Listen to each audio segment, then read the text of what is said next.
इस वीडियो में हम क्वेश्चन नंबर 3 डिस्कस करेंगे प्रश्नावली 8.2 से। तो एबीसीडी एक आयत है, एक आयत बनाते हैं।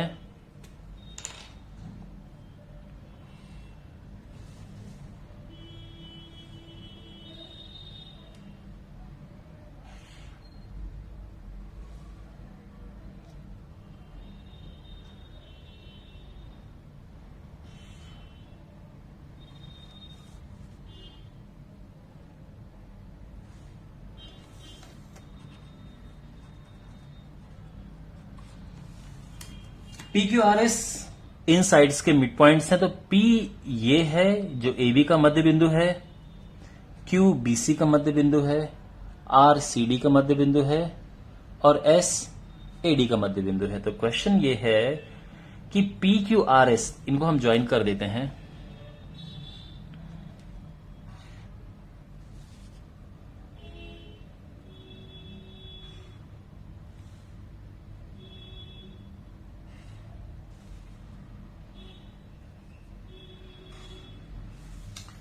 पी क्यू आर एस जो है ये एक रोम्बस है, सम चतुर्भुज है। हमें ये प्रूव करना है।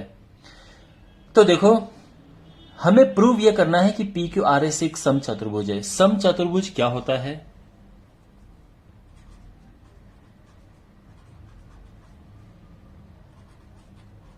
सम चतुर्भुज यानी रोम्बस।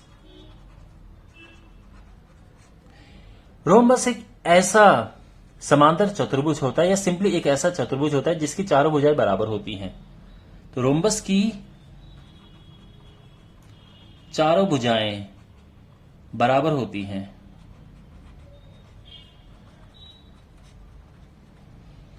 तो इसका मतलब यह है कि हमें यह सिद्ध करना है कि P Q, Q R, R S और एस पी आपस में बराबर हैं। क्लियर हो गया? अच्छा, अब दिया है कि एबीसीडी एक आयत है।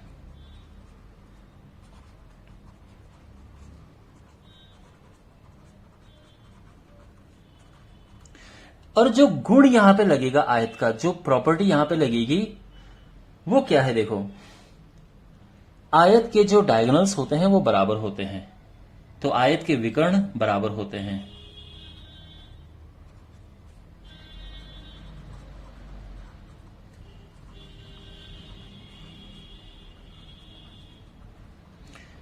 आयत के विकर्ण बराबर होते हैं यानी ए सी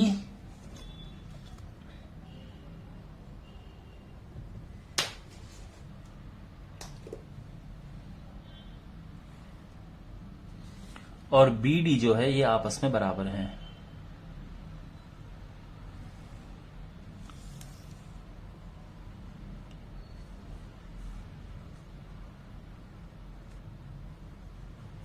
तो AC और BD है और इनकी आवश्यकता हमें पड़ेगी और हम करेंगे इन्हें, इसका इस्तेमाल। अब देखो, त्रिभुज ABC में देखो,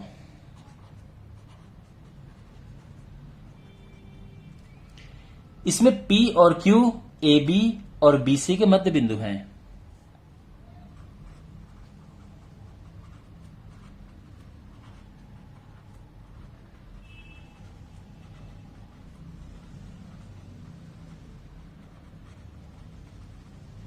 मध्य बिंदु हैं। तो इसीलिए क्या होगा? देखो, अगर ये मध्य बिंदु हैं तो जो PQ है ये AC के एक तो समांतर होगा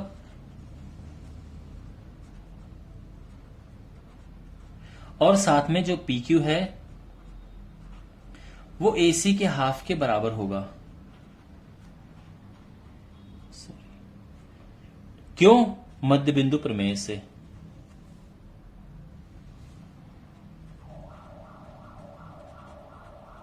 मिड पॉइंट थ्योरम। तो मिड पॉइंट थ्योरम में कहती है कि अगर ये मध्य बिंदु है, इनको जोड़ोगे तो ये PQ जो है इसके समांतर होगा और इसके हाफ के इक्वल होगा। इसी तरह से त्रिभुज इसमें देखो, ये हो गया ना। अब त्रिभुज ADC की बात करते हैं।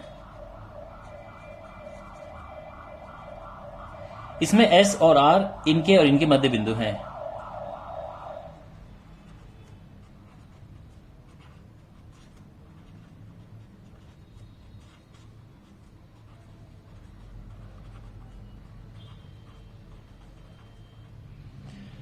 तो इससे क्या होगा कि जो एस आर है, वैसे देखो पैरेलल की हमें आवश्यकता नहीं है, बस इतना काफी है कि ये हाफ ऑफ ए सी है,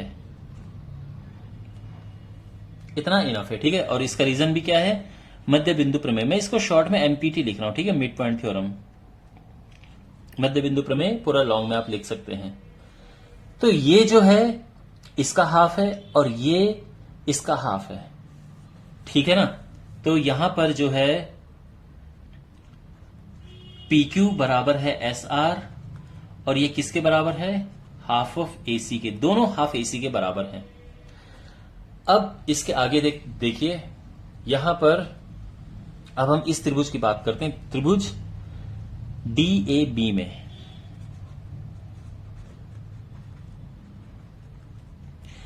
इसमें भी जो S है वो AD का मध्य बिंदु है और P AB का मध्य बिंदु है। S और P AD और AB का मध्य बिंदु है। तो इससे क्या मिलेगा हमें कि जो SP है वो इसका हाफ है।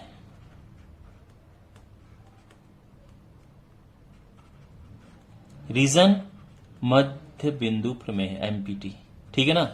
अच्छा, और अब हम इसमें देखते हैं CBD में। CBD में जो Q है वो BC का मध्य बिंदु है और R मीन्स Q और R BC और CD के मध्य बिंदु है, ठीक है ना। चलो DC के मध्य बिंदु हैं। इससे क्या मिलेगा हमें कि ये इसका मध्य बिंदु, ये इसका मध्य बिंदु, इसको जोड़ा तो ये इसका हाफ होगा, यानी QR होगा हाफ ऑफ BD। अब देखो SP भी हाफ ऑफ BD है, QR भी हाफ ऑफ BD है, तो इससे क्या मिलेगा हमें कि SP बराबर QR बराबर हाफ BD। तो देखो, अच्छा इसका रीजन भी हम लिख देंगे MPT। तो यहां पर इसको इक्वेशन नंबर 1 नाम दे दो, इसको इक्वेशन नंबर 2 नाम दे दो। तो हम लिख सकते हैं समीकरण 1 और 2 से, इसको थोड़ा सा अलग से लिखते हैं।